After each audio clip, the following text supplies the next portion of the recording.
Hola Guillermo, ¿cómo va? Hola, ¿qué tal? Estoy dando admisión a las personas. Bueno, dale. Ahorita te comparto el control. Bueno, dale.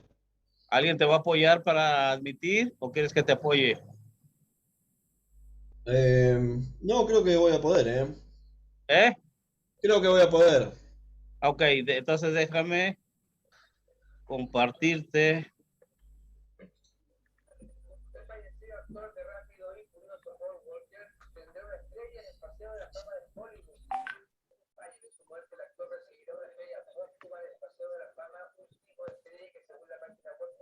Por todo, Guillermo, ¿eh? Buenas noches, doctor. Buenas noches con todos.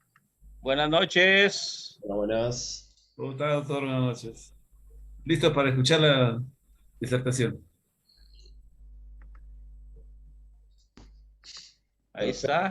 Vamos a esperar a que se unan un poco más, ¿sí? Faltan 5 minutos, así que esperemos un ratito. Ya te hice coanfitrión, te voy a dejar todo el control. Perfecto, tengo todo el control.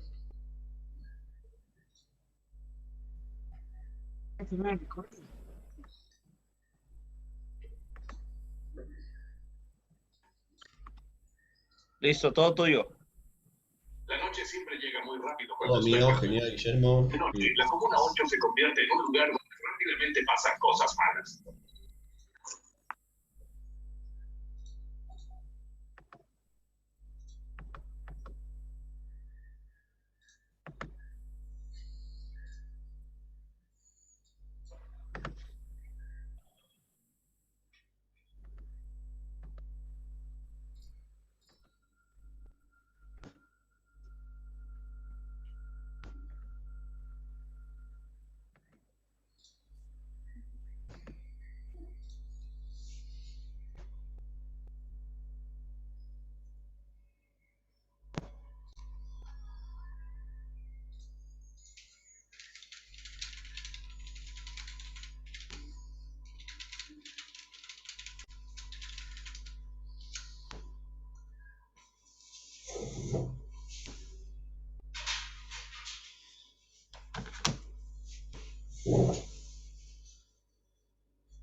Gonzalo, ¿estás grabando?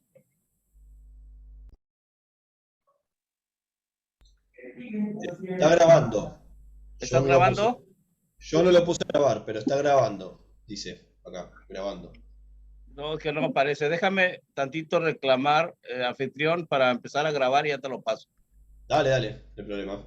Ah, ah, ah, ah, ah.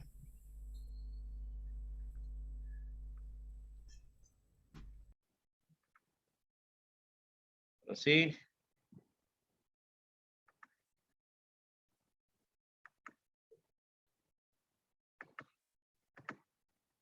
voy a grabar en YouTube.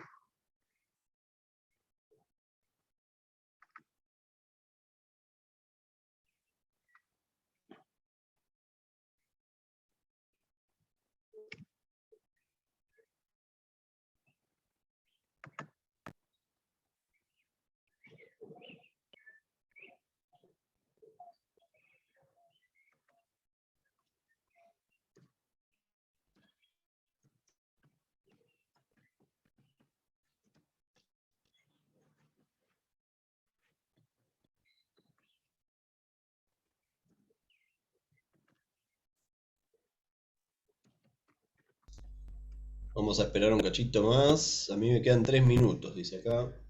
Hola, hora de Argentina, 8 hora de Chile. Y ya arrancamos.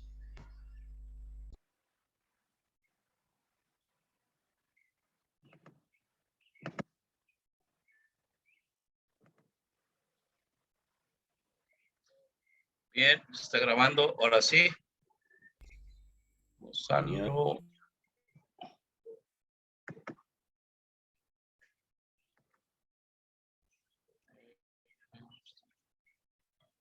Ahí está. Listo. Perfecto. Todo tuyo. Todo mío. Gracias. No, gracias a vos, Guillermo, un capo. Bueno, vamos a esperar, tengo 58, vamos a esperar 2 minutitos más. También quiero que se conecte la presidenta de la CIEF, ¿sí? La licenciada Paulina Müller Huarte. Vamos a darle la palabra 2 minutitos.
Bueno, ya tengo las 9 en punto de hora de Argentina, 8 horas de Chile. Hay que esperar que llegue Paulina, Sí, vamos a esperar un sin cachitito importar más. la hora. Sí, vamos a esperar un cachito más.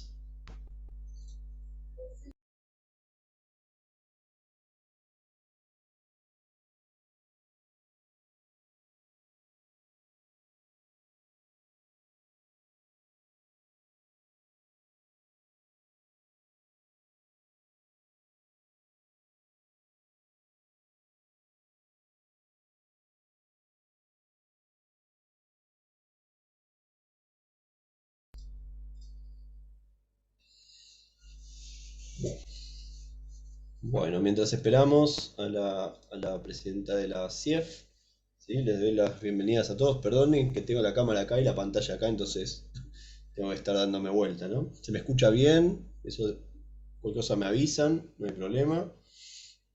Les voy a solicitar a todos el tema del micrófono, vamos a apagarlo para no hacer muchos ruidos. Sugiero también que se apaguen las cámaras, yo en un momento después la voy a apagar también para evitar que se enlantezca, ¿sí? Se haga lenta la conexión de transmisión de datos en internet, ¿sí? Que se haga pesada. Y también quiero, ahora les voy a poner por el chat, ¿sí? La dirección del correo electrónico de la CIEF para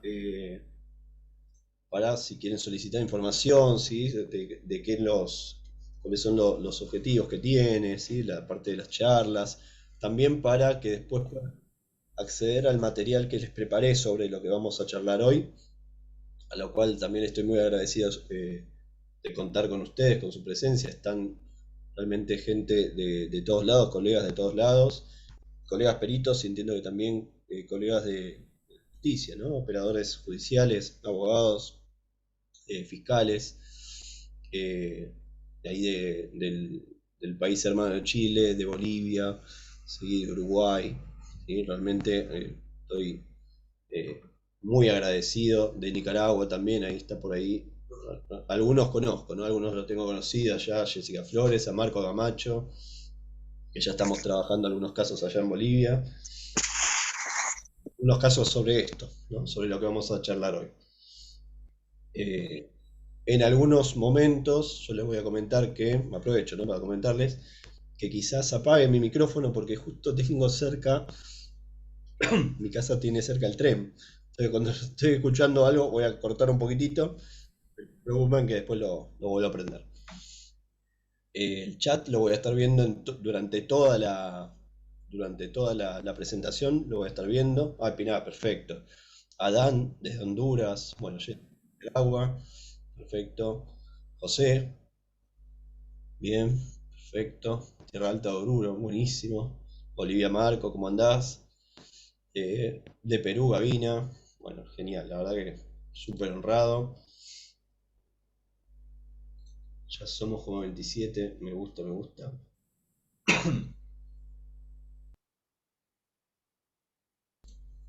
Estoy saliendo también, se me suma el tema que estoy saliendo de una gripe, así que tengo un poco la voz media rara, pero si hay algo que no se entiende o no se me escuchó por la voz, no hay problema. Acá creo que hay por ahí para levantar la manito, no hace falta, pongan el micrófono.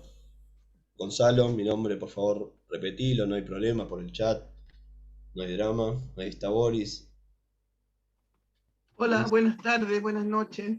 Por fin me pude conectar. Ahí Hola, está. Gonzalo. Hola, ¿cómo le va? Muy bien, gracias. Bueno, le damos la palabra un poquito a la presidenta, ¿sí? A la presidenta de la CIEF. Licenciada Paulina Müller, cuando quiera. Ok, primero les pido disculpas, tuve un problema de conexión, la conexión inestable acá de internet, pero ya iniciamos entonces. Quiero decirle muy buenas noches a todos y a todas las presentes. Desde Santiago de Chile los saludo con mucho afecto, a todas y todos los colegas, a los académicos, estudiantes, y por supuesto a todos los apasionados de las ciencias forenses que hoy nos acompañan, nos van a acompañar en esta conversación virtual, en que compartiremos con el licenciado Gonzalo Míguez desde Argentina una temática crucial a tener presente para los expertos forenses, la reconstrucción criminal. Sin dudas, la criminalidad es una problemática que afecta a todos nuestros países. Con mayor o menor grado en alguno de ellos, siempre está presente y amenaza a la sociedad toda, ¿no es cierto? No nos corresponde como peritos pronunciarnos sobre sus causas, efectos o finalidades, lo que cada uno puede hacer a título personal, por supuesto. A nosotros nos corresponde abordarlo desde nuestra labor como expertos forenses. Siempre es importante, y no me cansaré de recalcarlo, tener presente que el abordaje pericial se debe hacer desde un enfoque macro, completo, de contexto, amplio, holístico, aproximándose al desafío pericial que enfrentamos y siguiendo la metodología más básica que todos aprendemos cuando empezamos a incursionar en este mundo, ¿no es cierto? De lo general a lo particular, de lo particular al detalle y del detalle al más mínimo detalle. La reconstrucción de un hecho criminal junto a la metodología y actuación bajo parámetros científicos debe igualmente considerar el respeto a las personas involucradas, considerando en nuestra actuación el debido resguardo de los derechos de cada uno, incluidos los nuestros, por cierto. Aquello asegurará además la validez de nuestras acciones, la confiabilidad en el informe y el real aporte en la administración de justicia. Deseo recalcar aquí además la importancia de tener como eje de nuestra actuación forense la plena conciencia de nuestra responsabilidad y del alcance de nuestro dictamen. Igualmente resaltar la mucha claridad sobre las limitaciones de nuestra actuación, siempre acotada a la pericia solicitada, ni más ni menos. El profesionalismo, la acuciosidad, la objetividad, el apego a métodos científicos y la claridad en las conclusiones son fundamentales, imprescindibles, diría yo, como respaldo de nuestros informes para quienes deben impartir justicia o determinar las causas, motivos, intenciones o intereses frente a determinados hechos o actuaciones reñidas con nuestro ordenamiento jurídico. Como así es, Asociación Internacional de Expertos Forenses. Uno de nuestros objetivos más importantes, compartidos por los colegas que adhieren a esta organización, es enfocarnos en relevar el papel de los expertos forenses, resguardando su actuación ética y profesional, de manera de irradiar con el ejemplo a otros actores del sistema judicial, policial, social, ¿por qué no decirlo? Los colegas que han expuesto previamente en los 6 conversatorios anteriores han entregado generosamente sus conocimientos y experiencia en este espacio virtual, lo que en nombre de ASIEF y desde esta plataforma agradecemos sinceramente.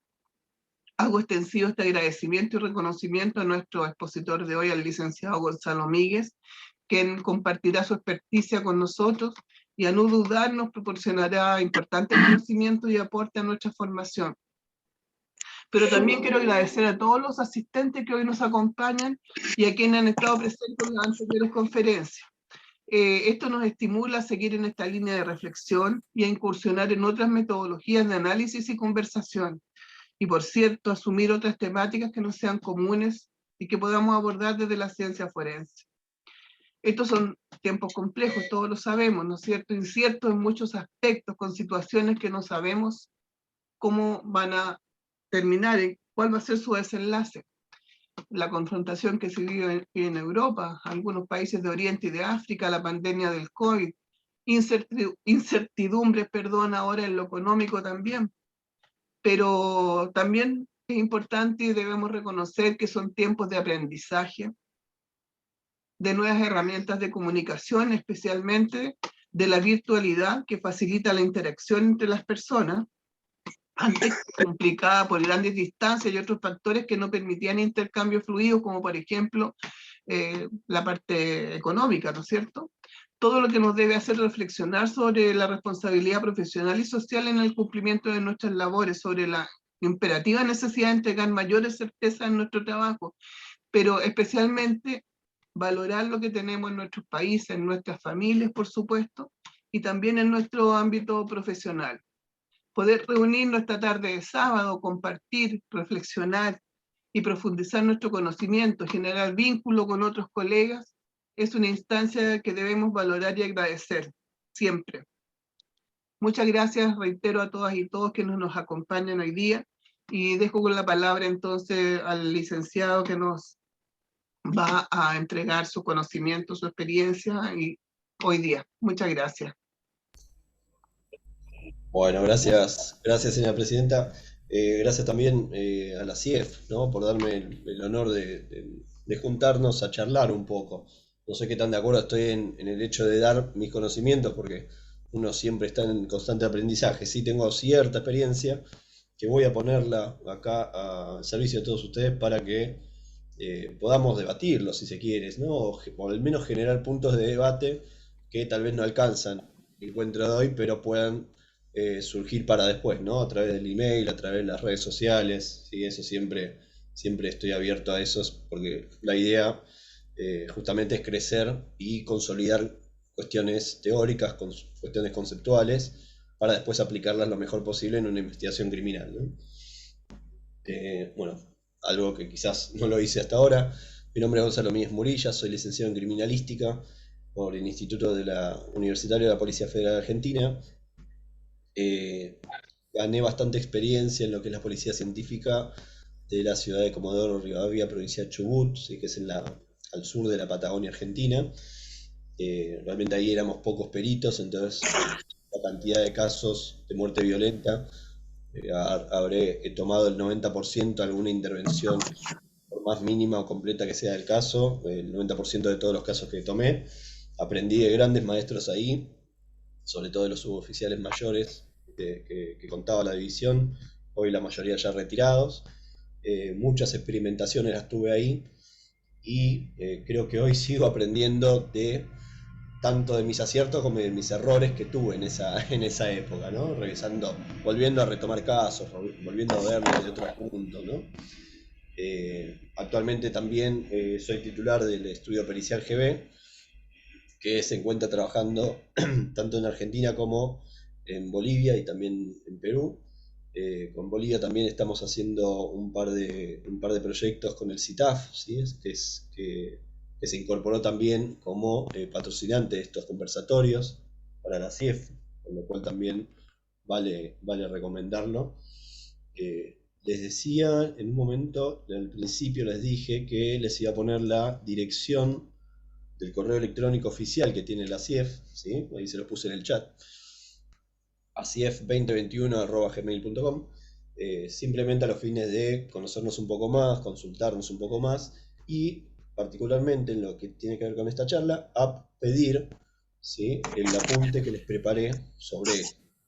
Y con esto también les quiero decir que no va a hacer falta que no sé, tomen capturas de pantalla o tomen apuntes de algo, porque todo eso va a estar un poco más profundizado en un PDF que les explicaré el efecto, ¿sí? Como también les dije, voy a cortar mi cámara, ¿sí?, simplemente para evitar el tema de enlentecimiento o carga de la red. Voy a seguir con el micrófono, voy a sugerirles que hagan lo mismo, y especialmente el micrófono vamos a mantenerlo apagado, salvo que quieran alguna pregunta, algún comentario, eso va a ser bienvenido, no importa en qué momento, yo no tengo problema. A lo sumo lo trataré después al final, y si me estoy olvidando al final me lo hacen recordar, no va a haber problema. El chat también lo voy a tener siempre abierto, y ahora voy a compartir pantalla para la presentación.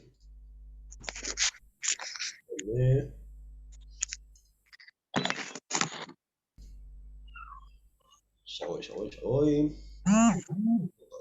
Compartir. Bueno, debería verse la presentación ahora de PowerPoint, ¿no? Y yo voy a poner acá, presentación, tac. Esto lo minimizo y chat lo dejo abierto acá. Perfecto.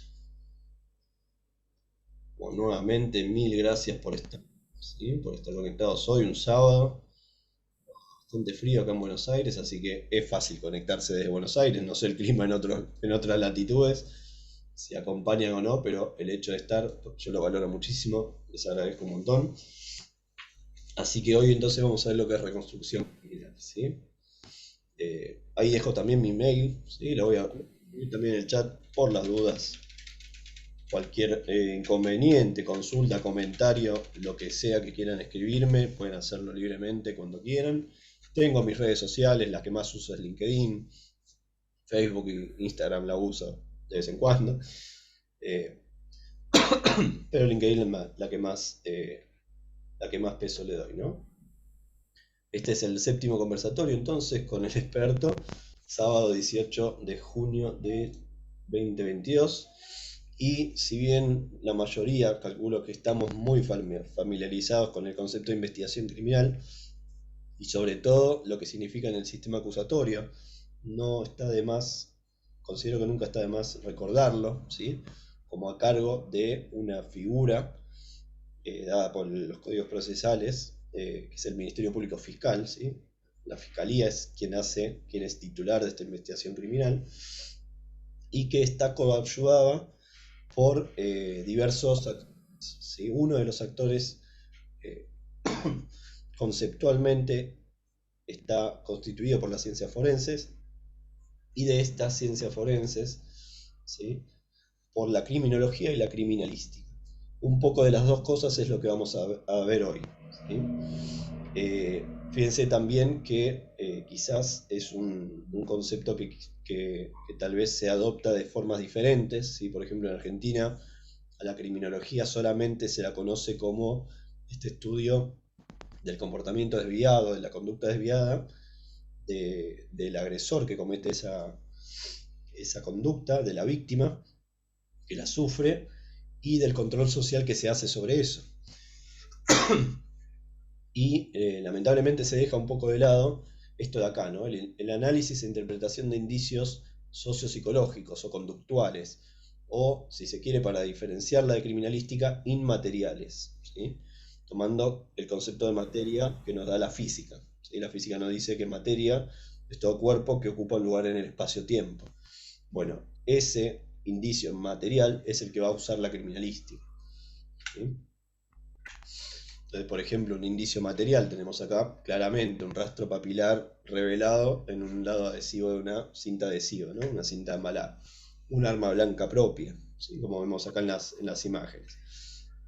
Recuerden que si las imágenes no se ven o algo, me avisan, vamos cómo arreglarlo, ¿sí?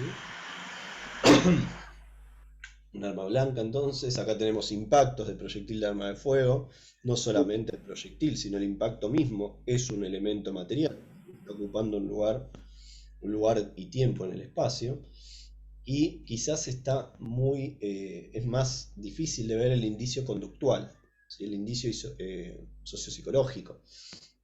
Por ejemplo, acá en esta foto, que es de un lugar del hecho real que tuve oportunidad de trabajar, las líneas tienen que ver porque la foto es tomada de un informe fotográfico. Hay líneas, las líneas enteras están señalando algo.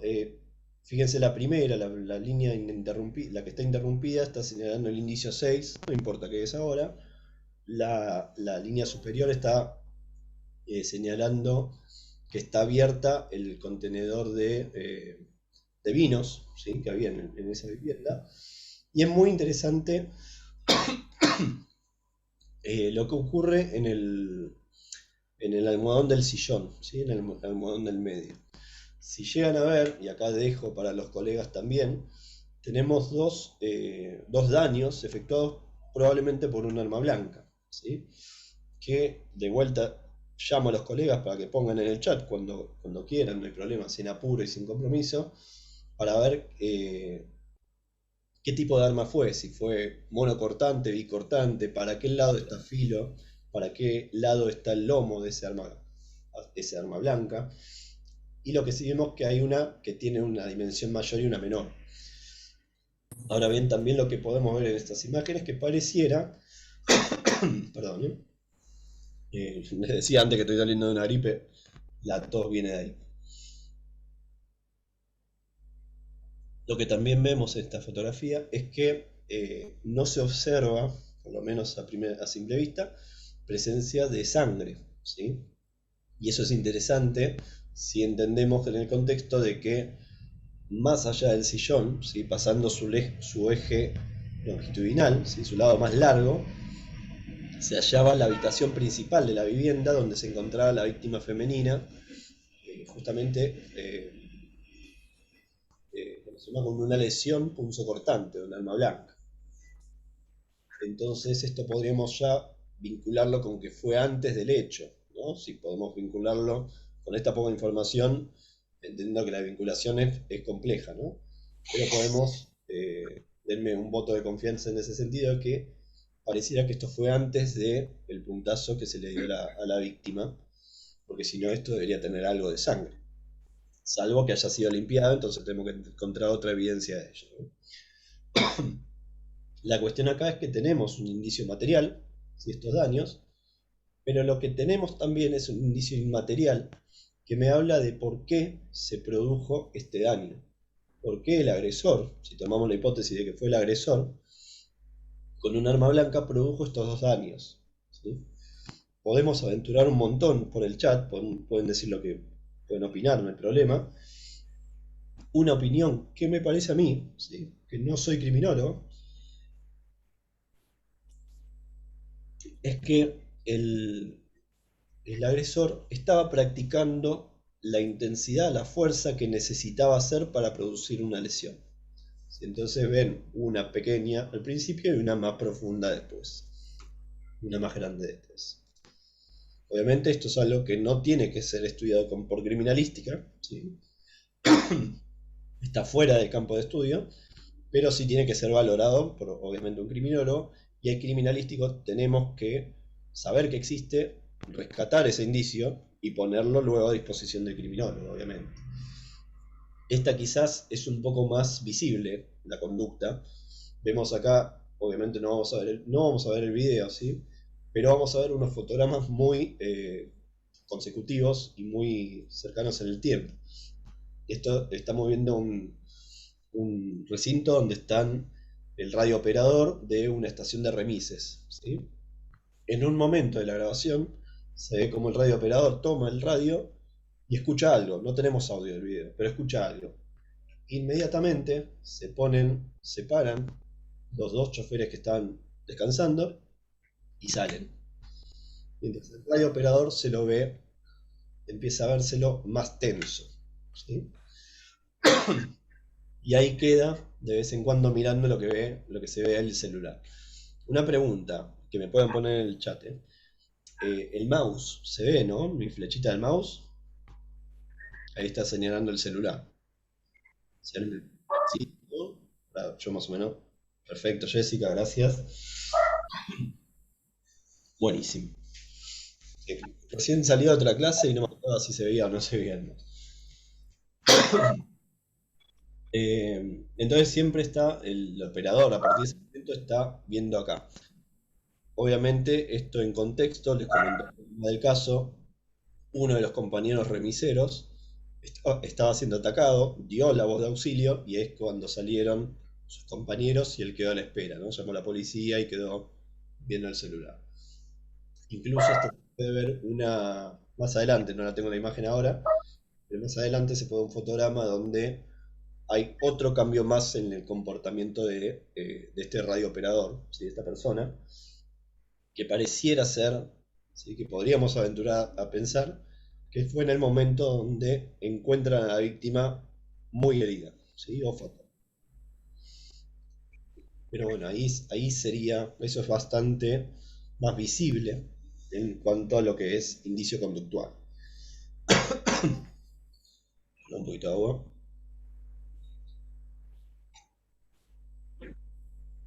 Entonces, nosotros nos vamos a meter en lo que es reconstrucción criminal, ¿sí? Un poco de la antesala a lo que es el tema de hoy, la reconstrucción criminal. Este concepto está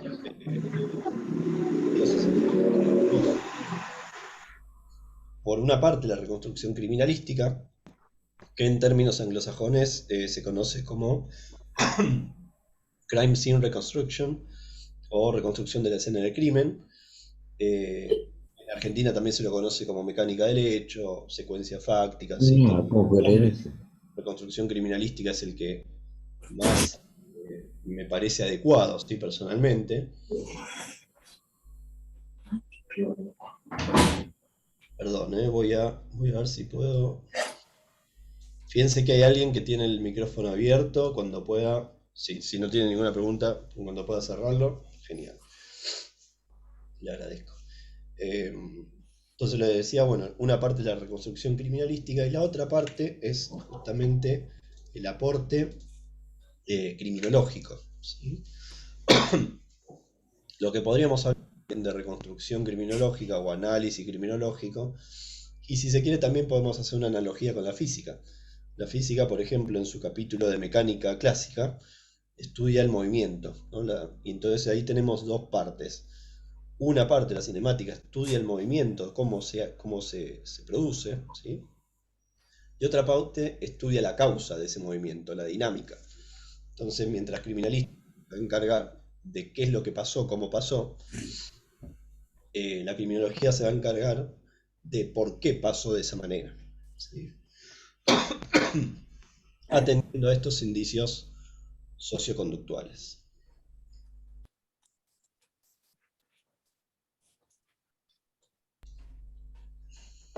Tengo una tos terrible.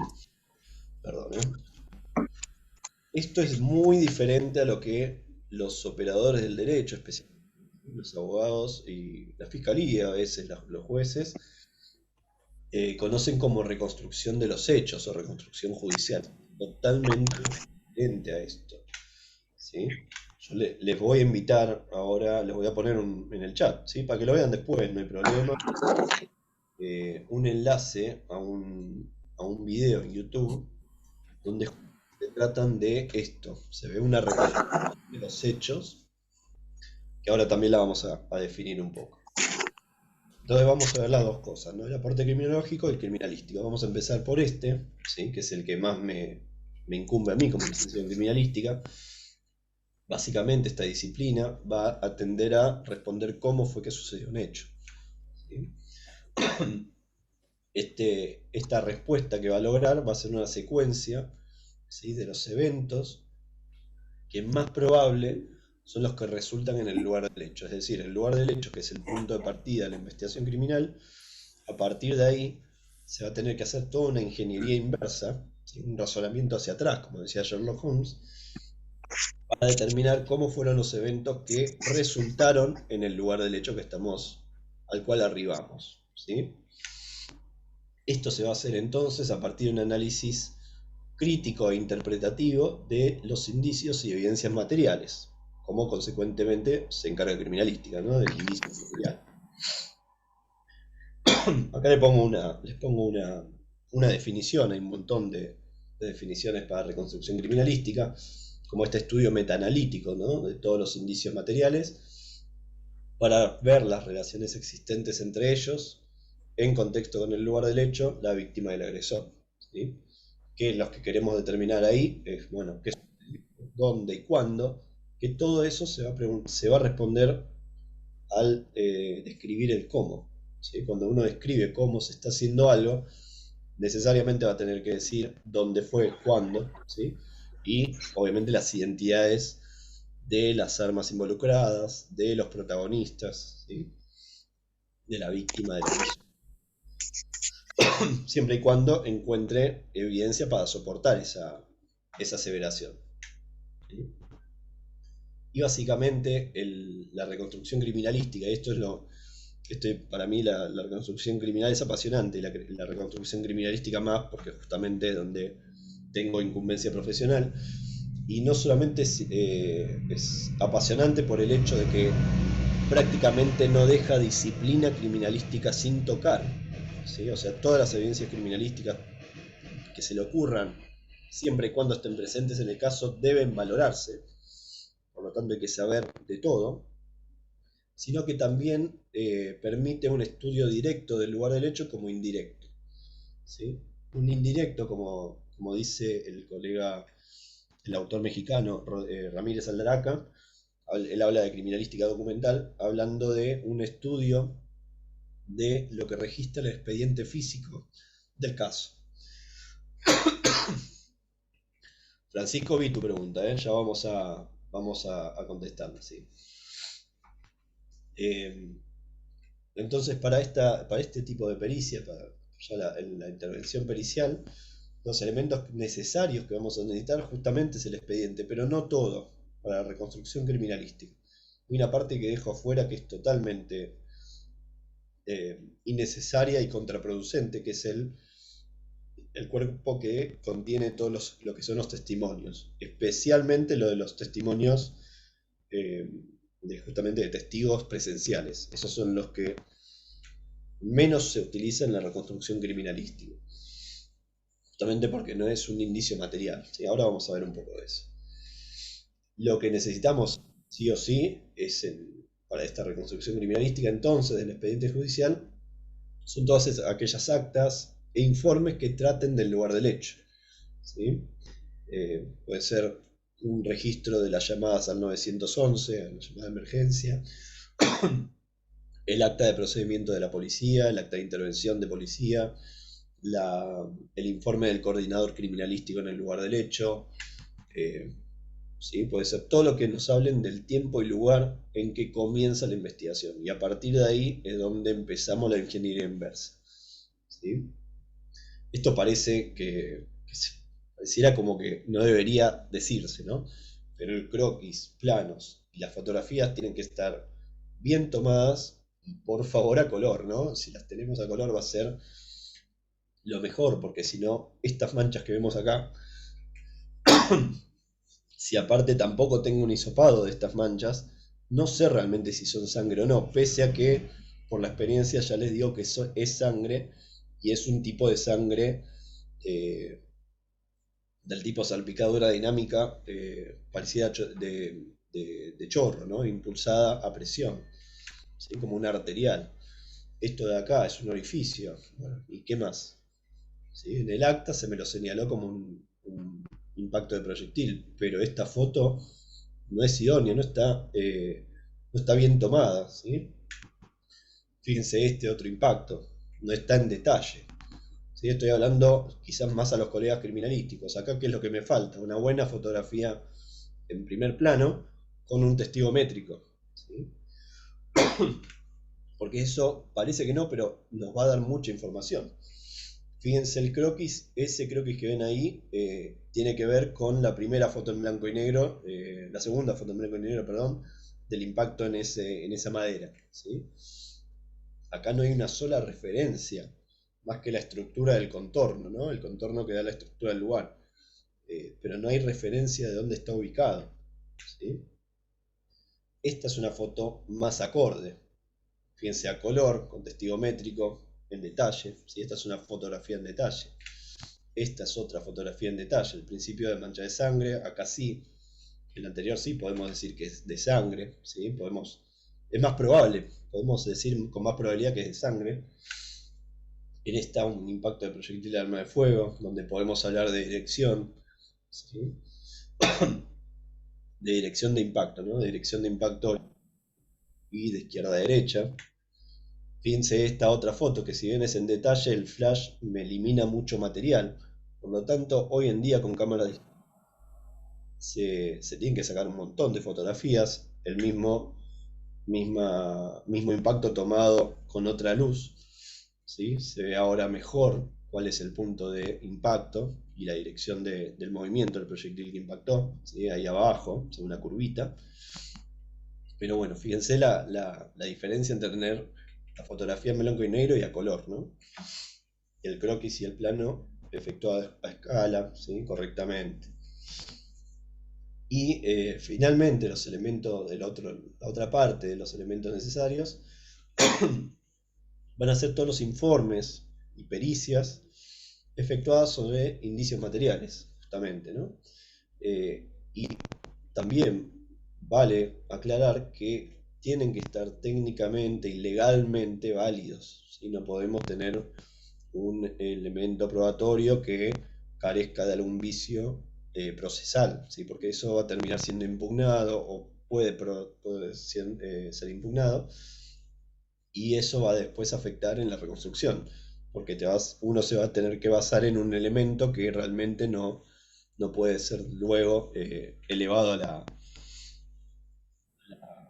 ¿cómo es? Al caso, ¿sí? A la causa, a su tratamiento en debate. Una pregunta que dejo acá, escriban en el chat cuando quieran. ¿Quién se encargaría de hacer esta reconstrucción criminalística? ¿Quién les parece a ustedes más capaz para efectuar esta coordinación criminalística? El coordinador criminalístico que estuvo, el perito que no estuvo en el lugar del hecho, ¿sí? En el momento de la gestión, en la inspección técnica, ¿sí? ¿Quién les parece a ustedes que es el que mejor tiene que hacer esta pericia de reconstrucción? ¿Sí? ¿Al mismo coordinador que estuvo en el lugar o que no? Y a veces pasa, o puede interpretarse, que estas fotografías en blanco y negro, estos croquis técnicamente no tan bien hechos, están más dados porque se piensa o se opina que es el que estuvo en el lugar del hecho. Hay como opina Jessica y Adam, ¿sí? No obstante, no por señalar un error, para nada, yo valoro eso, valoro que opinen y se aventuren, ¿no? No obstante, hay que tener en cuenta los sesgos cognitivos en esa cuestión. Uno cuando está en el lugar del hecho, y lo hablo por experiencia, recibe un montón de información perdón, que no tiene nada que ver con el hecho que tenemos que reconstruir, ¿sí?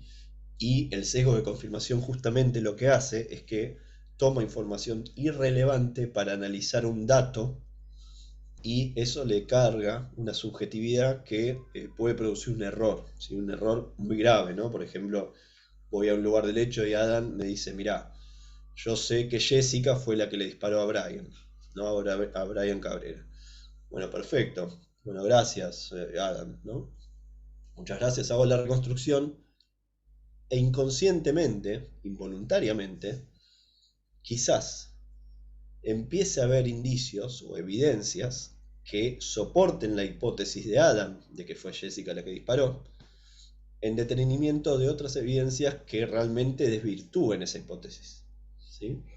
Por eso, personalmente, estoy a favor de que sea un perito diferente al que estuvo en el lugar del hecho. Y esto también va un poco a contralógica de lo que uno puede pensar, y también un poco a contra de la bibliografía abundante que hay, sobre todo en medicina legal, ¿no? Donde se dice que, por ejemplo, la autopsia, el lugar del hecho es el 50% de la autopsia o cosas similares. Lo que tiene que haber en realidad es una comunicación entre lo que se encontró y lo que se analizó luego. Y esa comunicación tiene que estar dada por un perito reconstruccionista, ¿sí? un perito generalista, que tenga esta visión holística de la que hablaba también la licenciada Paulina, que pueda justamente poner en relación y en contexto todos estos indicios con el lugar del hecho, con la víctima y con el agresor. ¿Sí? Mil gracias por estar ahí participando. Este es un método que está en inglés porque, bueno, se me pidió por colaboración para un libro que se está por, creo que va a salir en octubre, en septiembre, octubre, en inglés justamente, entonces hice todo el ¿cómo se llama? Describí toda la metodología en inglés, por eso la ven en este idioma, pero ahora la vamos a ver bien esos pasos, ¿sí? La criminalística y la reconstrucción criminalística van a fundamentarse, ¿sí?, en varios principios, el cual podemos resumir en que todo hecho va a ser producto de agentes físicos que interaccionan y transfieren su accionar en un resultado, ¿sí? Ese resultado va a quedar en el espacio-tiempo, ¿no? Como en la víctima y el agresor. ¿Cuál es ese resultado? Los archiconocidos como testigos mudos, ¿sí? Estos indicios materiales.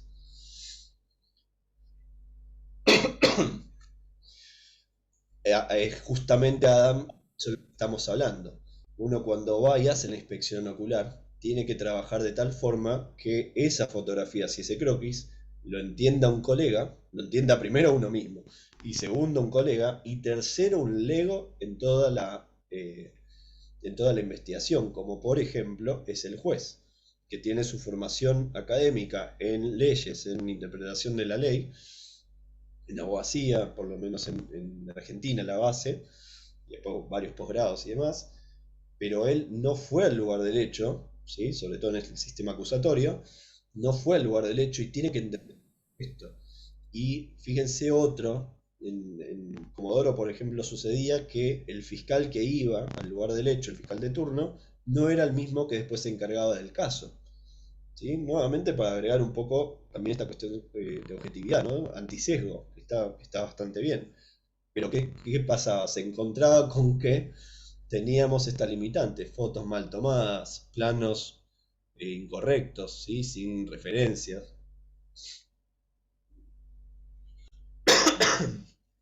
¿Sí? La idea es que uno, cuando hace una pericia, lo tiene que entender un colega y también alguien que no sabe nada de lo que se está tratando, ¿no? Tiene que leerla del principio al final y tener un conocimiento de lo que se está hablando, ¿sí? Eso siempre tiene que ser así.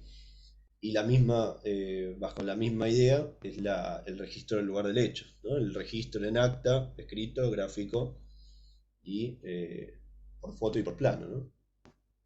Pero sí, muchas ocasiones pasa esto, por eso justamente lo puse como para recordarlo, ¿no? Quien es perito, recordemos que tenemos que sacar, hoy por hoy, no hay excusa para sacar abundantes fotografías,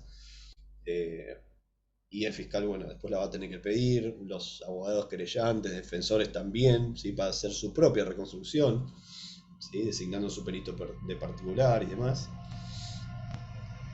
Pero sí, muchas veces pasa esto.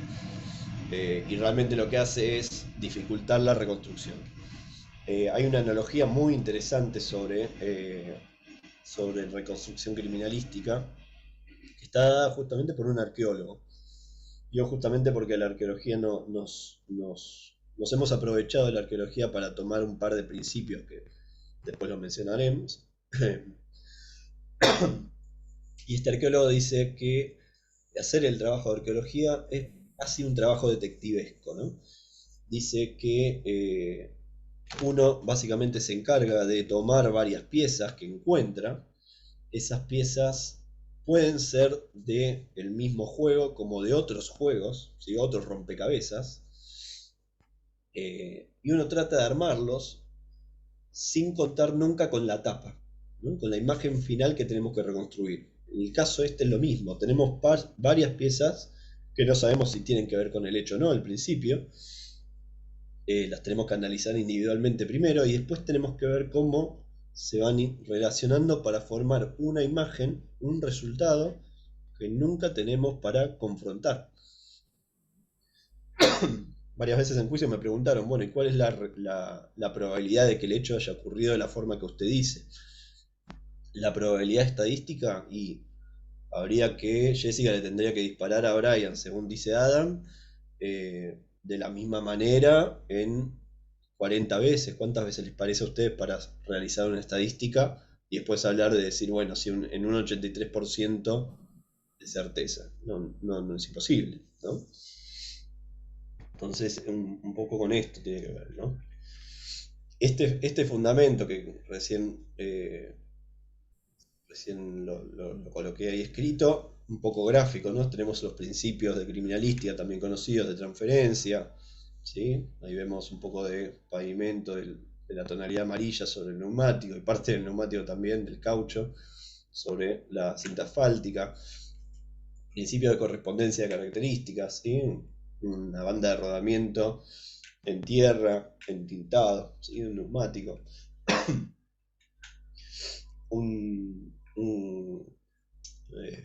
Una continuidad de complejos estriales en la cápsula fulminante de una vaina servida. Entonces, todos estos dos principios de correspondencia de características y de intercambio nos están hablando de una vinculación entre elementos, ¿sí? Base fundamental de todo lo demás, prácticamente en criminalística, y aplicado a la mayoría de las disciplinas.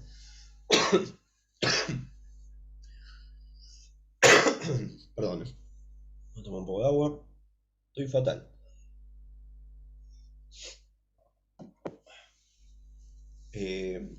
Acá hay otro principio subyacente a este fenómeno que se da, ¿no? A partir de una fuente que irradia algo, sea suciedad, tierra, polvillo, un fluido, ¿sí? Un líquido, lo que sea. Y si hay un elemento interpuesto, puede llegar a reproducir la forma, ¿sí? Una vez que se elimina ese objeto, ¿sí? Que es el patrón típico en mancha de sangre como el vacío, ¿no? El void. The void. En incendios también, la investigación de incendios también se ve la marca de calor, ¿no? La sombra de calor. Bueno, este es uno de los fenómenos que se producen por el principio tomado de la arqueología de continuidad lateral, ¿sí? Donde se ve una alteración de un patrón, ¿sí? Por algo que había en ese momento. Otro de los principios que tomamos es el de cronología, ¿no? ¿Qué fue antes y qué fue después? Entonces acá vemos, por ejemplo, dos cadáveres uno encima de otro. Podemos llegar con este principio a aventurar quizás no quién murió primero y quién murió segundo, pero quién cayó primero y quién cayó segundo, ¿sí? El mismo principio de cronología, fíjense que no estamos hablando de una cronología absoluta, ¿no? Sino más relativa. Entonces, el tiempo de disparo del arma de fuego, ¿sí? A partir de los restos de deflagración que quedan en el tambor, en el cañón, los impactos en vidrio, ¿sí? Si vemos esta interrupción de la fractura radial o concéntrica, nos puede ayudar en ver qué disparo fue primero, ¿sí? Por ejemplo, en este caso de un parabrisas de un vehículo donde se le disparó 5 veces y se puede llegar a ver esa interrupción que me habla del orden de los disparos, ¿sí? Todo este sería el principio de cronología, que también se aplica a documentología, ¿sí? A partir del estudio entre cruzamiento de trazos, ver cuál fue primero y cuál fue segundo. Acá tenemos un trazo vertical oblicuo de izquierda a derecha que no tenía tinta, ¿sí? No tenía mucha tinta, pero produjo una indentación considerable que produjo que luego, cuando pase nuevamente el elemento escritor, produzca un salto y una deposición de tinta en el lado contrario a su origen, ¿sí? Entonces podemos ver que el primer trazo es este que le falta tinta y los posteriores son los horizontales, ¿sí? Más horizontales. Esto es simplemente para ver cómo se ve este principio de cronología en varias disciplinas criminalísticas, ¿sí? Obviamente todos estos principios los vamos a tener que aplicar en la reconstrucción criminalística. Y para eso, como toda disciplina, vamos a necesitar un orden de ejecución de tareas. No cualquier método, no el método que me parece o según me dijo Adam, ¿no? Adam te había agarrado a vos como testigo, ¿no? Que me comentabas, sino con un método científico basado en lo general particular, que en la experiencia, y esto es lo que más quiero que quede de esta charla, no el hecho de que, bueno, aquí tienen el método, aplíquenlo y les di la solución al caso, no. Simplemente acá tengo un método, fíjense si les resulta y si no les resulta avísenme y vemos cómo lo podemos mejorar, ¿sí? La idea es esa, no es tanto, ya les digo, como les decía antes, no es la idea de transmitir conocimiento, sino generar más debate que otra cosa, ¿no? Entonces, a partir de estos elementos que tenemos del expediente, vamos primeramente a analizar el primer documento que generalmente está en el expediente. Generalmente hablando en el tiempo. Es el documento que más rápido aparece en un expediente, como es el acta de intervención policial, la inspección ocular, el informe del coordinador, que fue uno de los escritos que por lo menos en Comodoro generamos como nuevo, ¿sí? No se hacía en otra jurisdicción, efectuado por el coordinador criminalístico, ¿sí? En conjunto a esta, que me va a dar los datos de espacio y tiempo de inicio de la investigación, vamos a analizar el plano, el croquis, ¿sí? Lo que sea que haya referenciado el espacio, y las fotografías del lugar, de la escena, ¿sí? No soy tan partidario del nombre escena, pero lo coloco indistintamente porque sé que algunos sí lo toman como escena del hecho, escena del crimen y lugar del hecho como sinónimos. Personalmente no, pero bueno, eso aparte. El próximo análisis que hago en este método va a ser del informe de autopsia o los informes médicos legales, ¿sí? Porque son el indicio, uno de los indicios más importantes en cualquier hecho de muerte violenta, y porque además ese cuerpo va a ser uno de los primeros analizados, el cadáver, justamente para evitar perder evidencia, ¿no? Por todo lo que es los procesos de transformación cadavérica, ¿sí? José, mirá, será deductiva la narración temporal de los indicios. Bueno, las actas de intervención tienen sus formalidades que tienen que cumplir para ser válidas judicialmente, por un lado. Por el otro, tienen que estar asesorados, ¿sí? Quien las realicen, quien las labren, por el coordinador del lugar del hecho. Y justamente porque vimos estas cuestiones de que un pobre o tenía demasiados detalles que no nos interesaban para la investigación, para la reconstrucción criminalística, es que se generó este informe de coordinador, ¿no? Que es básicamente un acta de esa básicamente muy similar al acta de intervención, pero enfocada solamente a los aspectos criminalísticos, indiciarios, ¿sí? Solamente a ellos. Muy buena la pregunta, José. Pero pasa. Pasa. E imagínense que esto pasa no solamente al reconstruccionista, sino también a quien hace la reconstrucción criminalística no siendo criminalístico. ¿Sí? Imagínense que yo, que soy criminalístico, me pongo a hacer una cirugía a corazón abierto. ¿Qué hago ahí? ¿No? Un desastre, ¿no? Bueno, actualmente estas reconstrucciones en muchas jurisdicciones de mi país las hace la Fiscalía con una formación en leyes, ¿no? En abogacía. O sea, fíjense lo temerario y los errores que se ven, ¿no? Por eso también la importancia del perito de parte para controlar un poco ahí. Pero sí, Sí, volviendo un poco a lo que decís, José, es un tema. Cuando hay muchos detalles, si son criminalísticos, geniales. Si son indiciarios materiales, geniales. Pero si no lo son, bueno, de resumir y rescatar lo que le sirve. ¿Qué sirve? ¿Cuándo llegó el primer interventor? ¿Cómo estaban las condiciones del lugar? ¿Qué medidas de prevención tomó? ¿Cómo estaba el cadáver, el cuerpo, lo que fuere? ¿Qué elementos vio en su primer aseguramiento del lugar? ¿Sí? Todo eso es lo que vamos a ir tomando de esa acta de intervención. No sé si te contesté, José, cualquier cosa, seguí preguntando, seguí participando. Queda re mal, ¿no? Seguí participando, como si fuera una tapita de gaseosa. seguir aportando.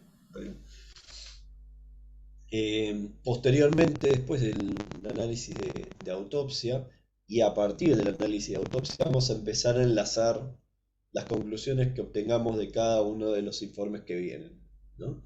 Ahora lo que vamos a ver es la evidencia, ¿sí? Cada una de las evidencias. Como habla Brent Turby en el libro que hace con Chisholm, Criminal Reconstruction, justamente él habla de hacer un análisis crítico de la evidencia, ¿sí?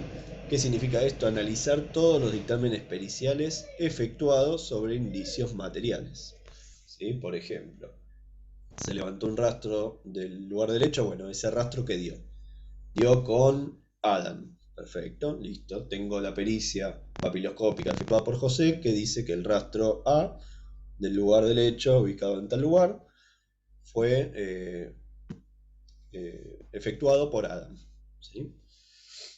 ¿Qué dice la balística? El arma de fuego fue tal, la que fue disparada fue esta. Y el autopsia, ¿qué dice? Se rescata un proyectil, perfecto, ¿qué calibre es? ¿Se hizo el análisis con el arma? Sí, bien, ¿qué dice la pericia? ¿Es? ¿No es? ¿Sí? Básicamente en este tipo de análisis vamos a ver evidencias verificatorias, ¿sí? Es decir, que convalidan o no una vinculación entre elementos, ¿sí? No más que eso.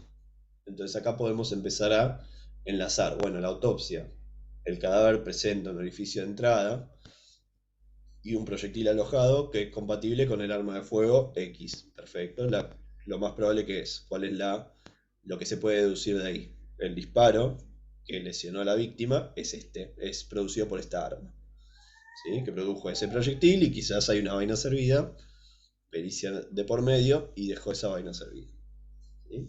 Lo vamos a ir enlazando de esa manera, bien escueto, sin mucho más que eso, ¿sí?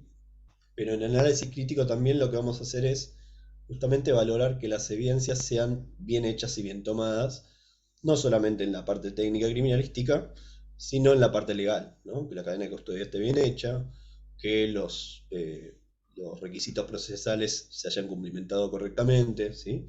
Justamente para no invalidarlo, porque imagínense que este rompecabezas que intentamos armar, que nunca podemos confrontar con la realidad, con la tapa del rompecabezas, si me empiezan incluso después a cuestionar cada una de estas piezas que lo fui armando, bueno, realmente cada vez la certeza en la reconstrucción va decayendo, ¿no?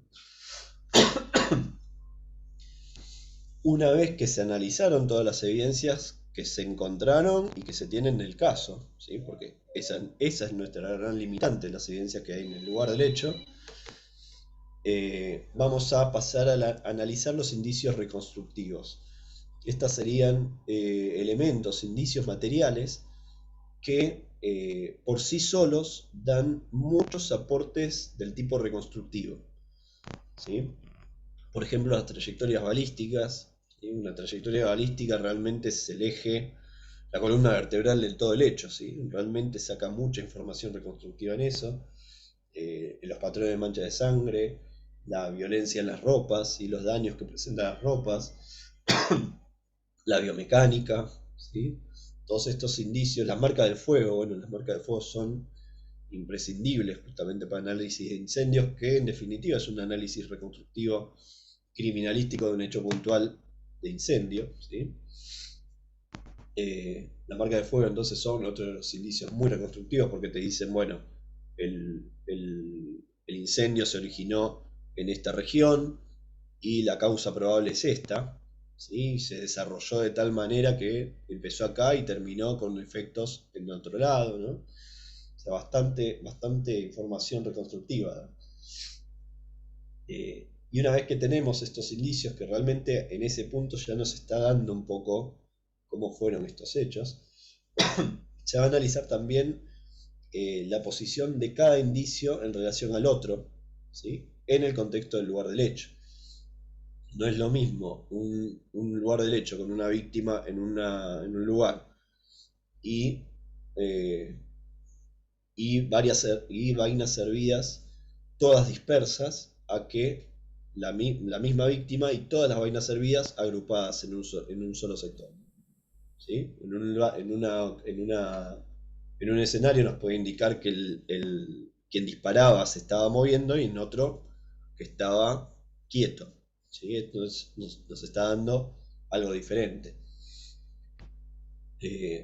Consideraciones criminalísticas finales fue uno de los puntos que agregué más recientemente, ¿sí? Como parte del método, más que todo en casos donde no se nos pedía taxativamente, pero sí el quid de la cuestión era la etiología del hecho. ¿Sí? La etiología no es una cuestión criminalística, no es una cuestión pericial directamente. Tienen ese posicionamiento, tengo un fundamento para explicar por qué.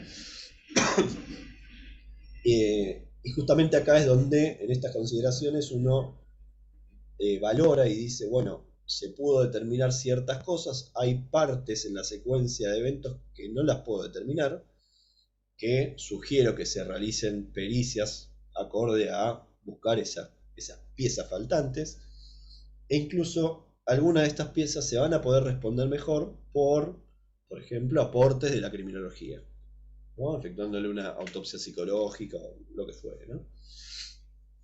Y finalmente dando un resultado. Entonces, bueno, gracias Marco, no terminé, por favor.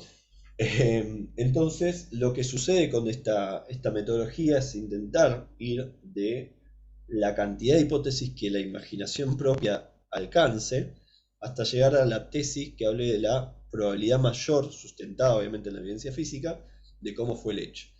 Fíjense cómo se van tamizando estas hipótesis. Por ejemplo, me llaman a las 4 de la mañana para ir al lugar del hecho y me dicen que tengo una muerte violenta. Perfecto. ¿Qué hipótesis hay del hecho? Que se suicidó, que tuvo un accidente, que lo mataron.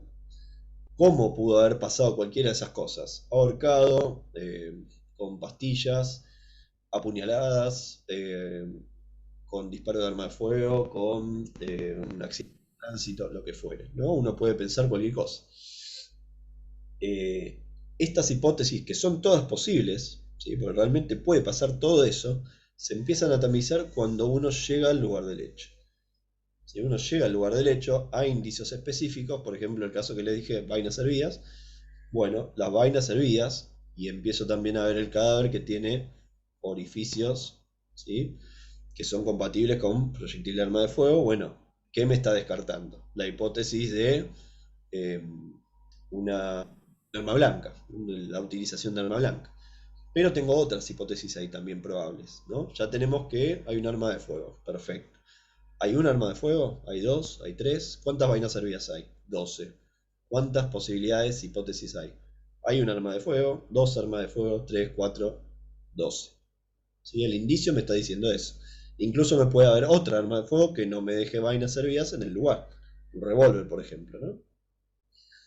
¿Cómo voy a tamizar esas hipótesis entonces? A partir de la evidencia, es decir, de ese indicio individualmente analizado por el perito correspondiente. El médico me dice, bueno, tiene 18 orificios, pero 9 son de entrada, 8 son de salida y uno quedó, y 2 quedaron por ahí, ¿no? Y se rescatan los proyectiles y demás. Bueno, perfecto. Entonces yo ya tengo como probada la hipótesis de la cantidad de disparos que recibió la víctima. La evidencia balística que me dice, no fueron un arma, dos armas, tres, no fue un revólver, fue una pistola semiautomática y fue solamente una. Bueno, ya me descarto las hipótesis de varias pistolas utilizadas, sino ya me quedo con una. ¿sí? Ahora, ¿cómo termino de enlazar? Y esto es la parte que les digo que generalmente la hacía alguien que era lego en criminalística, por lo menos acá, que justamente es cuando se hace la teoría del caso, creo que es. Eso por favor, me corrigen los abogados presentes. Justamente cuando intentan demostrar la materialidad del hecho, ¿no? Que no es otra cosa que esto, la reconstrucción del hecho, reconstrucción criminalista. Esta materialidad del hecho entonces la estaba haciendo el fiscal, ¿sí? Esto un poco, no es que le saquemos su responsabilidad, sino que realmente le aliviamos un poco el trabajo, ¿no? A la querella lo mismo y a la defensa igual. A veces incluso para aportar una reconstrucción que la fiscalía no hizo, ¿no? Me va a regalar internet. Ahora fue.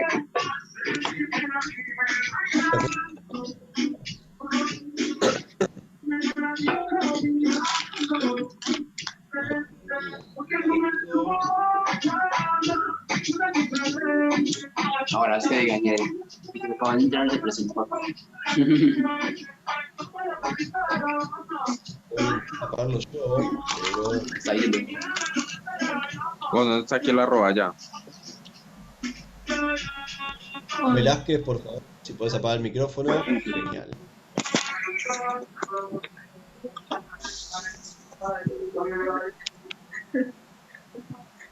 Bueno, sigo un poquito ahí. Ahí está, creo. Sí, Janet Michaga. ¿Querías decir algo? No, perfecto, listo. El microfonito, por eso pregunto. Bueno, entonces, ¿sí? Volviendo un poco. Estas evidencias que las tenemos sueltas, ¿sí? A partir de la reconstrucción criminalística, a partir de efectuar un metaanálisis, es que se va a llegar a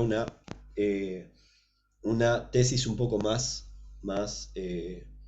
sustentada, justamente en evidencia física, y eso también ténganlo en cuenta, en evidencia física material, para dar de cómo sucedió el hecho, ¿sí? Muchas de las evidencias hasta ahí nos hablaron de qué es lo que sucedió, de con qué elementos se utilizó, de quién fue la víctima, tal vez nos dicen quién fue el agresor, tal vez nos hablan del tiempo de muerte, ¿sí? El intervalo post-mortem, ¿sí? Pero son todos hechos aislados. Hablando de intervalo post-mortem, muchas veces nos dicen, ¿no? El informe de autopsia dice, bueno, murió hace 6 horas más menos 10, qué sé yo, ¿no? Y entonces uno dice, bueno, ¿cuándo murió? ¿No? Tenemos una ventana bastante amplia. Esa ventana la vamos a poder ir cerrando, esa ventana a partir del resto de los indicios, ¿sí? Y un poco en contraposición a la bibliografía tradicional, especialmente de medicina legal, la autopsia no es parte el lugar del hecho no es parte de la autopsia. Y la autopsia tiene su lugar, es la autopsia. Después, la autopsia y el lugar del hecho tiene que ser trabajado desde el punto de vista un poco más amplio que solamente el cadáver, que es bastante complejo, eso no lo niego. El cadáver es muy complejo y el mejor para analizarlo es el médico legista. Pero la reconstrucción criminalística tiene que estar dada por alguien con conocimientos en justamente analizar contextualmente la evidencia criminalística, ¿sí? Entonces, acá simplemente imágenes de ejemplo, ¿no? Este es un acta de intervención policial en un caso de presunto homicidio, ¿sí? ¿Sí? Fíjense, una imagen tomada en Google Earth, que para los colegas criminalísticos puedo llegar a, ¿cómo se llama? A recomendar mejor la utilización de Bing, ¿sí? De los mapas Bing, a veces tienen imágenes satelitales un poco más claras, ¿sí? A ver acá, ahí está.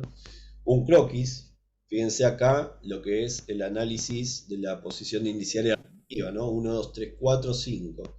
4 es un arma blanca, no está referenciada con cartel, pero tenemos unas zapatillas y un pantalón con mancha de sangre. 1, 2, 3, mancha de sangre. 5, mancha de sangre, el cadáver.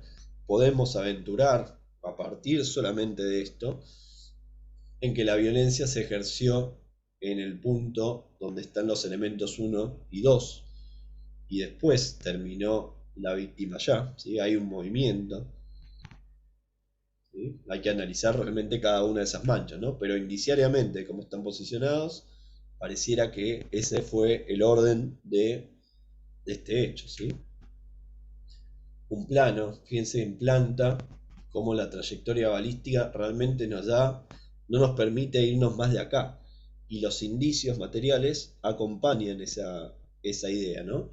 Tenemos estas tres trayectorias, encontramos un cartucho, ¿sí? Que en realidad no está a escala, pero si fuera a escala esto sería un cartucho de tanque, pero no, es un cartucho 9x19, no está a escala simplemente. Acá hay una vaina servida, también el mismo calibre, una marca de rodamiento, ¿sí? Justo en la posición donde es probable el disparo, ¿sí? de una persona disparando, ¿no? Podría pensarse a través o desde un vehículo, ¿sí? Este plano no nos sirve totalmente, porque hasta el momento podemos decir, con ese solo plano, podemos decir que los disparos vinieron de acá, ¿verdad? Pero si vemos un plano de otro punto de vista, vamos a ver que esta trayectoria, la roja, está mucho más elevada, así que es imposible hacer que el disparo venga de acá, la trayectoria roja. ¿Sí? Quizá vino más de acá, más de esta parte, para arriba, porque justamente el terreno tenía cierta elevación. Los informes de autopsia es casi una charla aparte, porque realmente tienen, ahí sí que apoyo la bibliografía, tienen que ser completos, metódicos e ilustrados, ¿sí? Correctamente ilustrados también, ¿no? A color en lo posible, porque si es en blanco y negro no voy a ver si esta marquita que veo acá es realmente una marca que hizo mencionar el médico o es un resto de tóner de la fotocopia de la plantilla del esquema del cuerpo humano, ¿no? ¿Sí? Todas ¿cómo se llama? Las imágenes que están viendo ahora de medicina legal, ¿sí? de autopsia, no fueron tomadas de ningún caso real, ¿sí? Es decir, ningún médico legista me hizo algo así. Estos son todos hechos por mí, ¿no? Acá ya directamente empiezo a relacionar las fotos tomadas. Fíjense, todas fotos correctamente tomadas, en detalle, con testigo métrico. Fíjense, señalizando, por ejemplo, en este caso, la flecha señaliza el sentido de corte de esa herida, ¿sí? En este caso lo mismo, en esa punzocortante, ¿sí? La lesión fatal, que sería la del corazón. Cuando hablo de que el informe de autopsia tiene que ser completo, me refiero a que no solamente tiene que haberse las lesiones externas, internas, sino que también tiene que considerarse los indicios que puedan haber en el lugar, en el cadáver, por ejemplo, no sé, larvas para el entomólogo, restos de polen, ¿sí? En este caso están viendo un guante epidérmico para la identidad de esa persona, ¿sí? En un caso de incendio justamente. Algo que también es muy difícil de hacer entender y que es imprescindible para una reconstrucción, sobre todo en casos de disparos de arma de fuego, cuando la víctima es alcanzada por proyectil de arma de fuego, es tomar el ángulo de impacto, ¿sí? Que justamente impacta a la víctima, no es solamente uno, ¿sí? Nosotros vivimos en 4 dimensiones. Largo, ancho, profundo y tiempo, ¿sí? El tiempo es otra dimensión. Olvidemos de esa, pensemos en 3D. Si tenemos que pensar en 3D para describir una trayectoria balística, necesariamente necesitamos 2 ángulos, ¿sí? Un ángulo vertical, como estamos viendo de 95 grados, y un ángulo desde arriba, si se quiere, ¿sí? 45, 15 grados. Esto nos ayuda muchísimo, parece que no, pero nos ayuda muchísimo. Ahora lo vamos a ver. Y esta cuestión de los ángulos también es necesario en las lesiones punzocortantes. En esta, por ejemplo, ni siquiera me decían si la lesión era de un elemento monocortante o bicortante, ¿no? Como les había preguntado en el sillón, ¿sí? Acá, en este caso, el filo estaba hacia abajo, ¿sí? Pero yo necesito saber también cómo le incidió este cuchillo, ¿sí? Porque pudo haber sido de esta manera. Y si fue de esta manera, ¿qué significa? ¿Que fue la víctima? que fue otro estando de frente, que fue otro estando de atrás, tiene mucho que ver toda esta inclinación. ¿Sí? Nos da mucha información eso. Pero realmente es algo complejo de asimilar, ¿sí? Y volviendo a lo que es trayectoria balística, cuando la compaginás, la trayectoria intracorporal y la extendés con las trayectorias balísticas del lugar, nos da muchísima información también. Fíjense en este caso una rodilla, acá estamos viendo una pierna, una rodilla, debajo de la rodilla derecha, orificio de entrada, orificio de salida, no me dice el ángulo de nada, lo tomo yo con el mismo procesador de texto, ¿sí? Lo mido, 21 grados aproximadamente. Fíjense lo que se puede obtener con ese solo dato, ¿sí? Una distancia aproximada con una estatura promedio, de un tirador de estatura promedio, ¿sí? Y también ¿cómo se llama? Una altura promedio del sostenimiento de un arma, ¿sí? Un manipuleo de un arma de fuego. Entonces esto nos puede llegar a dar una suerte de distancia, ¿sí? Simplemente aplicando trigonometría, pero para eso necesito el ángulo, ¿sí? Y lamentablemente pocas veces se ve. Estos indicios son todos materiales, son todos verificatorios. Vimos recién lo que era, vimos ya el acta, vimos ya lo que es el plano, las fotos, ¿sí? El informe médico, acá vemos informes de balística, acá de revenido químico, ¿sí? De papiloscopía o lofoscopía, ¿sí? También se conoce en otros países de Latinoamérica, lofoscopía, ¿sí? La identificación papiloscópica, lofoscópica, ¿sí? Identificación de marcas, por ejemplo en este caso, ¿sí? Que nos hablan de un elemento lesivo que produjo esta lesión, y todo ello para después empezar a compaginarlo y ver cómo se relacionan para dar cuenta de esta reconstrucción, ¿no? ¿Se acuerdan esos impactos de proyectil arma de fuego en algunos materiales, en metal, en madera? ¿Para qué me sirve una buena foto en detalle? Para aplicar trigonometría nuevamente. Porque si tengo una buena foto en detalle, la puedo medir en ancho y en largo, puedo aplicar esta formulita y me daría el ángulo de impacto, ¿sí? Un ángulo aproximado siempre, ¿sí?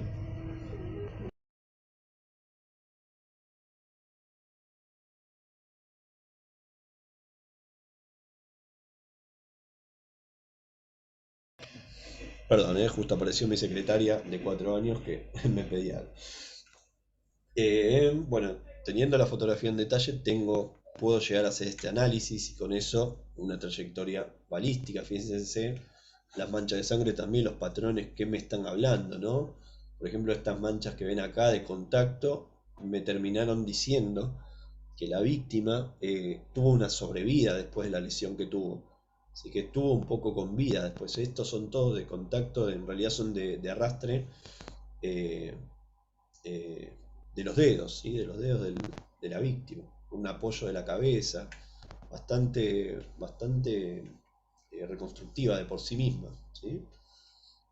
Son indicios reconstructivos típicos, ¿no? La mancha de sangre, las trayectorias, fíjense en este caso lo mismo.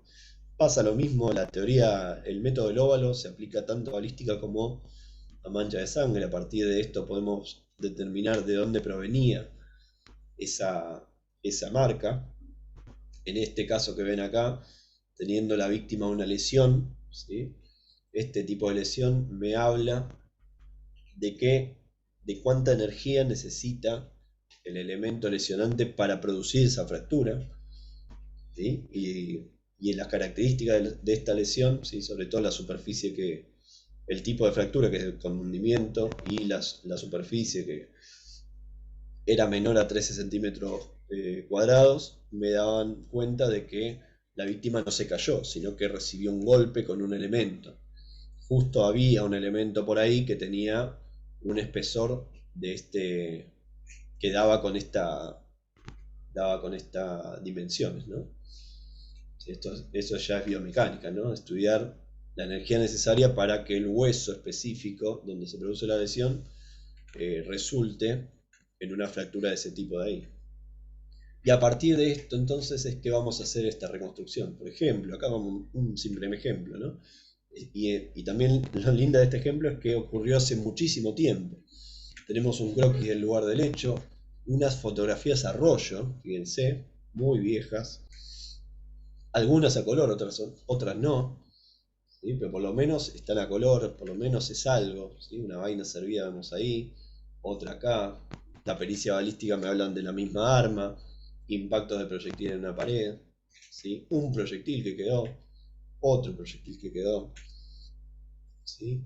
Con las medidas que estaban en el acta, que en este caso por suerte las medidas estaban volcadas en el acta de intervención, pude dar cuenta de cómo eran el lugar, ¿sí? El lugar del hecho. Había un registro de la cantidad de personas, esto estaba bastante lleno. El informe de autopsia realmente fue pobre, ¿sí? No me decía más que las lesiones externas y los daños internos.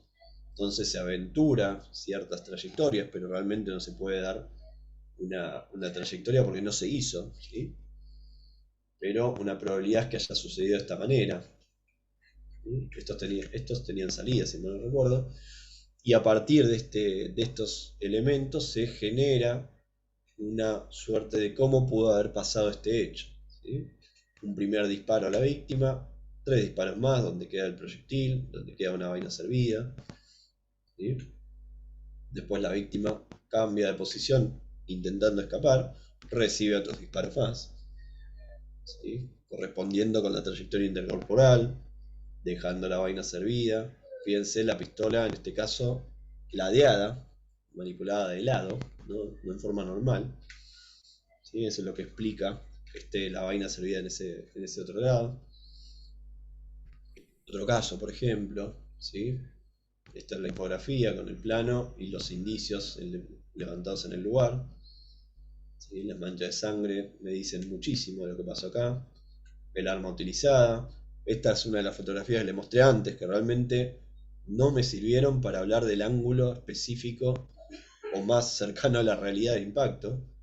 Básicamente tenía haciendo el método del óvalo en estas fotos, me daba un margen de error de 20 grados más o menos, que es muchísimo, ¿sí? Y no sé si llegan a ver acá que en este impacto hay un par de arañazos, ¿no? Hay como unas efracciones que se explican por el proyectil que impacte, que saque pedazo de encamisado y ese encamisado siga hacia otro lado. Acá queda el núcleo, queda resto de camisa, queda resto de pintura que se salió y el encamisado queda más o menos por esta región.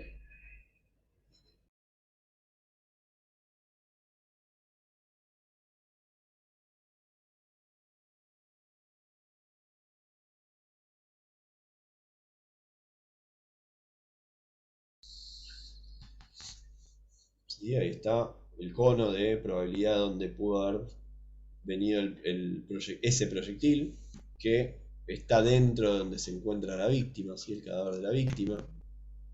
Hay un indicio de apoyo o de cercanía, ¿sí? Un signo de Puppe-Bergnager, ¿no? En el informe de autopsia. Y las manchas de sangre también nos dicen algo acerca de esto. Y todo para poder concluir, ¿sí? Que probablemente se sucedió este hecho de esta manera. Fíjense que muy interesante es que podemos llegar a posicionar a Mercedes Paco, que está ahí escribiendo en el chat, como autora del disparo, ¿no? Contra esta víctima. Criminalísticamente no podemos establecer lo contrario, simplemente podemos decir, pasó esto y puede estar Mercedes también y puede ser.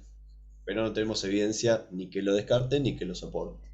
Podríamos pensar en el vuelo de la vaina servida, ¿no? Que termina siendo acá.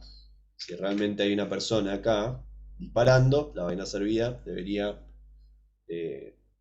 chocar contra esa persona y quedar en otra posición. Pero hay que ver eso, ¿sí? Hay que ver realmente con el caso puntual.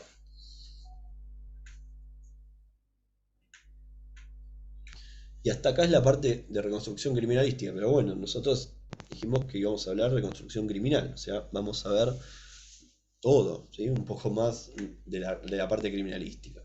Mientras la reconstrucción criminalística se fijaba el cómo, ¿sí? A través de los indicios materiales, el análisis criminológico va a ver el por qué, ¿sí? No porque El proyectil, ¿por qué decimos que el proyectil fue disparado por X arma de fuego? Eso lo fundamentamos desde criminalística. Pero ¿por qué, por ejemplo, se utilizó un arma de fuego y no se utilizó un cuchillo? ¿Sí? ¿Por qué el agresor le dañó el sillón con el arma blanca? ¿Sí? ¿Por qué lo hizo? ¿A qué viene eso? ¿Era necesario eso para cometer el hecho? No. ¿Sí? Como decía Francisco, criminología están capacitados para analizar cómo prevenir el delito. Sí, están capacitados para sugerir políticas de prevención, ¿no? Disminuir, estudiar al delincuente para ver qué es lo que genera esa conducta desviada o no. ¿Sí?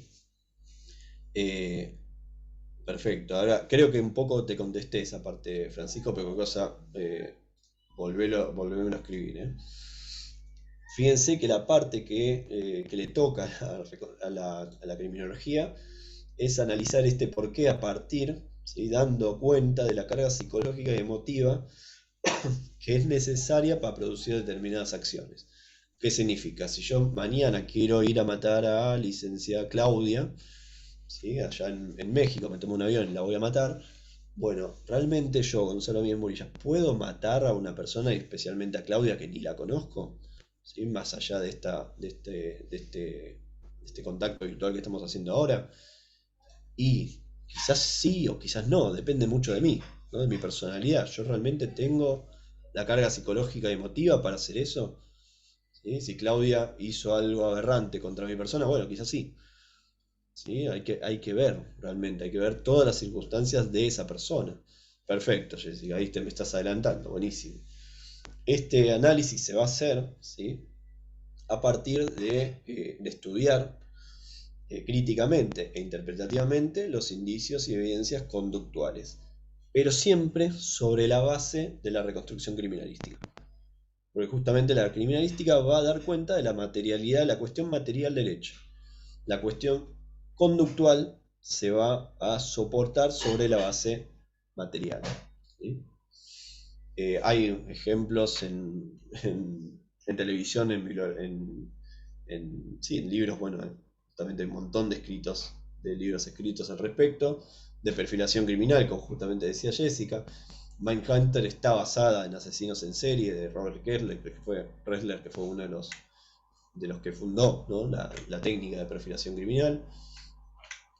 Acá no me voy a expresar mucho porque realmente no es mi área, pero sí vamos a tener que quedarnos con conceptos básicos, ¿no? Que es la perfilación criminal, una disciplina criminológica que estudia y estima. ¿Sí? ¿Qué significa que estudie?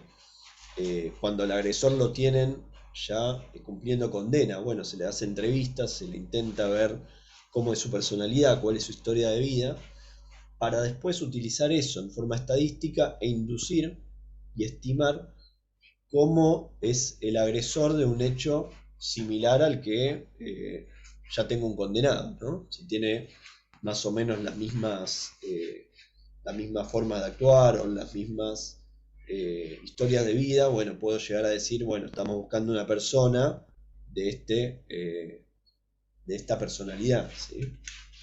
Hay muchos ejemplos también en la bibliografía que son muy increíbles, ¿no? Realmente muy buenos para llegar a... Realmente ayuda muchísimo en lo que es la investigación en curso, de hecho. ¿Sí?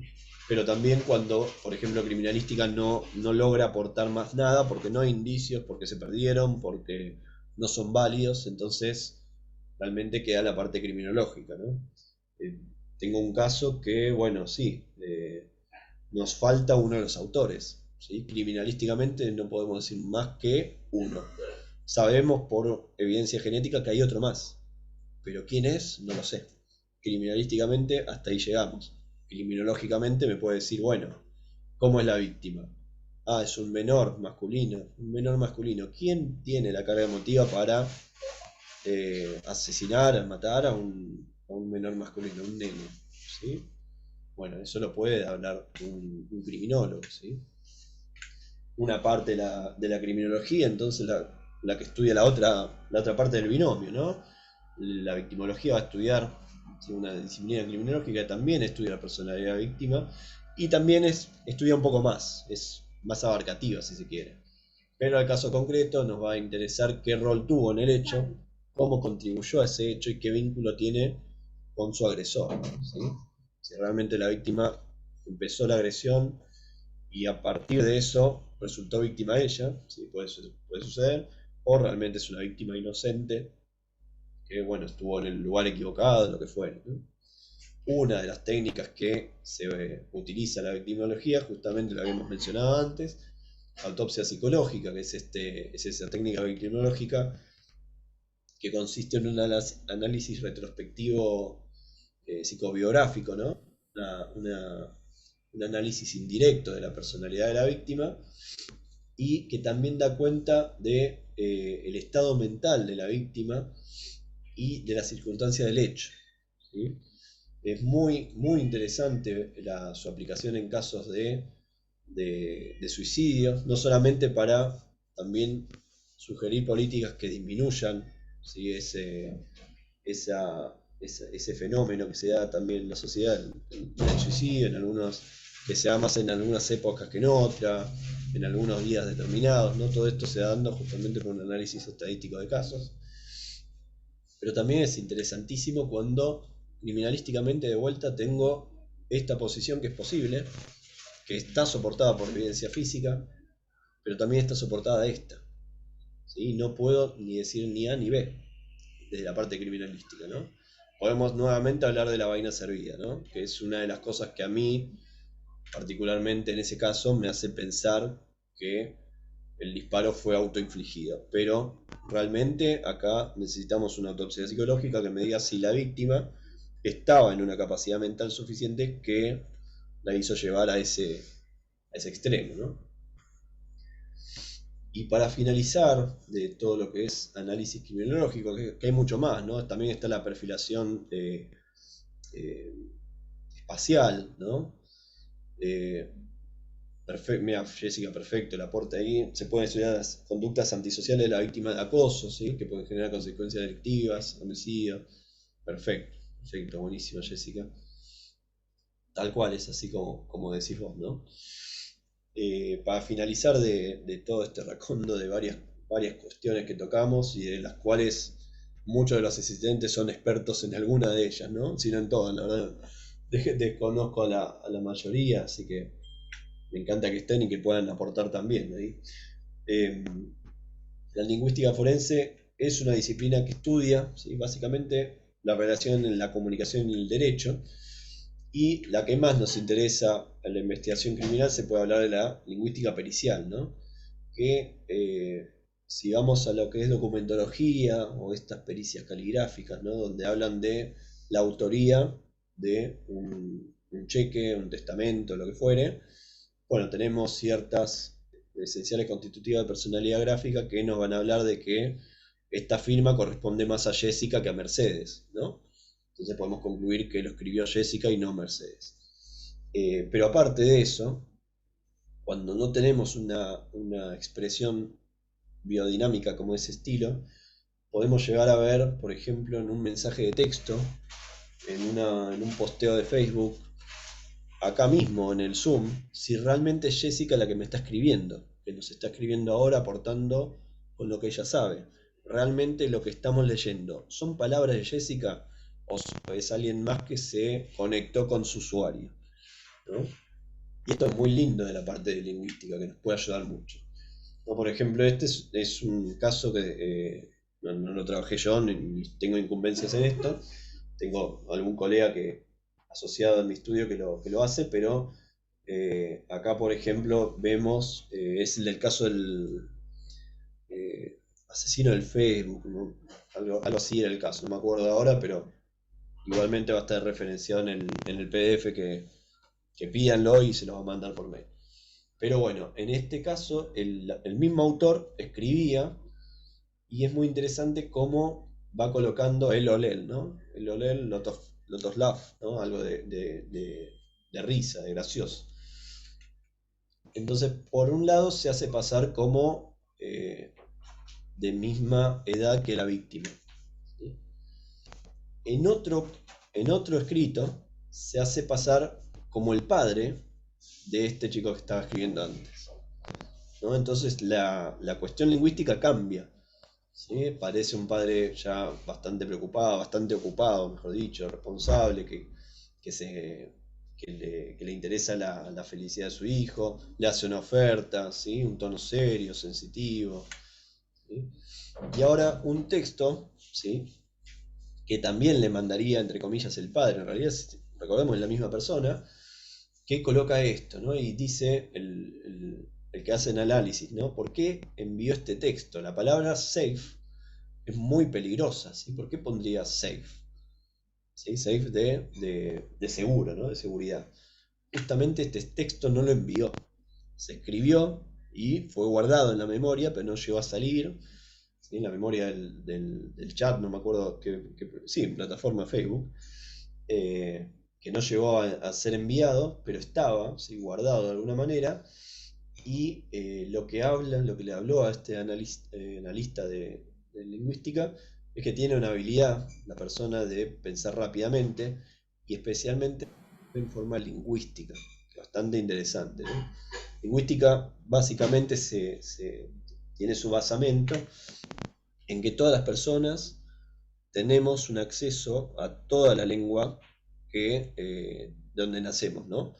Sin embargo, por las circunstancias personales de nuestra familia, de nuestro trabajo, de nuestra formación, vamos tomando ciertas palabras, ¿sí? Usando más palabras que otras, ¿sí? En detrimento que otras. Esas palabras nos van a dar un idiolecto, ¿sí? Ese idiolecto es lo que nos permite diferenciarnos, lo que permite a la lingüística diferenciar, y bueno, nos va a hablar justamente de la posible edad del escritor, de su oficio, de su formación, ¿sí? Básicamente ese sería el basamento, el fundamento que tiene la lingüística para hacer estos estudios. Y bueno, esta parte fue la última de la charla de hoy, del conversatorio. Me encantó que haya participado, ahí bastantes. Muletilla, puede ser José, sí. Incluso ahora también se habla de los emoticones, que también hay muchos emoticones que se utilizan más que otros dependiendo del usuario, ¿no? Yo, por ejemplo, acá tengo ya el mismo Zoom, me pone como uso frecuente este. Y realmente es así, yo lo uso mucho en el WhatsApp o lo que fuere, ¿no? Donde puedo. Pero eso también es una forma gráfica de comunicarse, entonces se utiliza también la lingüística para ver eso, ¿no? Sí, puede ser una suerte de muletilla. En realidad muletilla está más asociada a la cuestión de oratoria, que serían esas palabras que uno toma como sustento y para sentirse un poco más seguro cuando intenta hablar ante un público, ¿no? Que seguramente yo habré dicho muchas, así que deben estar por ahí. Si ven la grabación seguro las pueden ir anotando, seguro que están ahí repetidas varias veces, esas muletillas. Pero bueno, sí. Desde Honduras, Adam, bueno, buenísimo, muchas gracias. Muchas gracias por el mensajito. Ahí está agradeciendo. Y bueno, escríbanme cuando gusten. Ya les pasé el mail de la CIEF para que estén atentos puedan pedir el PDF, puedan conocernos un poco más. ¿Sí? Que se está formando hace un tiempo y bueno, estamos intentando formalizarla. Así es, licenciado Gonzalo Míguez, quiero agradecerle en nombre de ASIEF. Vamos a estar atentos entonces a las solicitudes para enviar el PDF que usted tan generosamente ha puesto a disposición de las personas que han asistido y de los interesados.